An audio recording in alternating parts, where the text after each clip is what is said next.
Hamas के हमले के बाद इजराइल की भी जवाबी कार्रवाई जारी है। आंकड़े बता रहे हैं कि संघर्ष में 1100 से ज्यादा लोगों की मौत हो चुकी है। इसी बीच इजराइल ने भारत के समर्थन की भी इच्छा जताई है। इजराइल का कहना है कि भारत आतंकवाद की चुनौती को समझता है। फिलहाल अमेरिका ने इजराइल की मदद करने का ऐलान किया है। इजराइल पर हमास के चरमपंथियों के हमलों के बीच भारत में इजराइल के राजदूत नाओर गिलोन ने रविवार को कहा कि उनके देश को भारत से बहुत मजबूत समर्थन की आवश्यकता होगी, क्योंकि वो एक प्रभावशाली देश है और आतंकवाद की चुनौती को जानता है।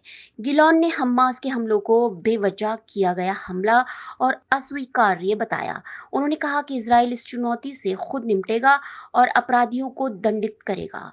इजराइल में किए गए हमास के हमलों में 600 से ज्यादा लोगों की मौत हो चुकी है और 2000 से अधिक लोग घायल हैं। फिलिस्तीनी अधिकारियों ने बताया कि इजराइल की जवाबी हमलों में गाजा पट्टी में भी तकरीबन 500 लोगों की मौत हो चुकी है।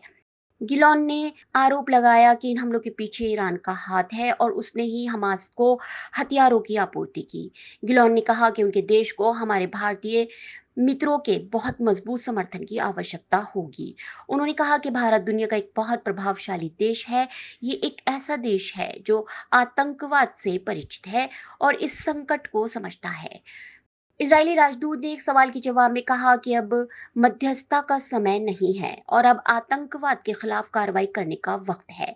प्रधानमंत्री नरेंद्र मोदी ने हमास के हमले के मद्देनजर शनिवार को इजराइल के प्रति एकजुटता व्यक्त की थी। मोदी ने इजराइल पर हुए हमले को आतंकवादी हमला करार देते हुए इसकी निंदा भी की थी। मोदी ने कहा था कि इजराइल में आतंकवादी हमलों की खबर से स्तब्ध हूं। हमारी संवेदनाएं और प्रार्थनाएं निर्दोष पीड़ित परिवारों के साथ है। इस कठिन घड़ी में हम इजराइल के साथ एकजुटता से खड़े हैं। Bureau report, ST news.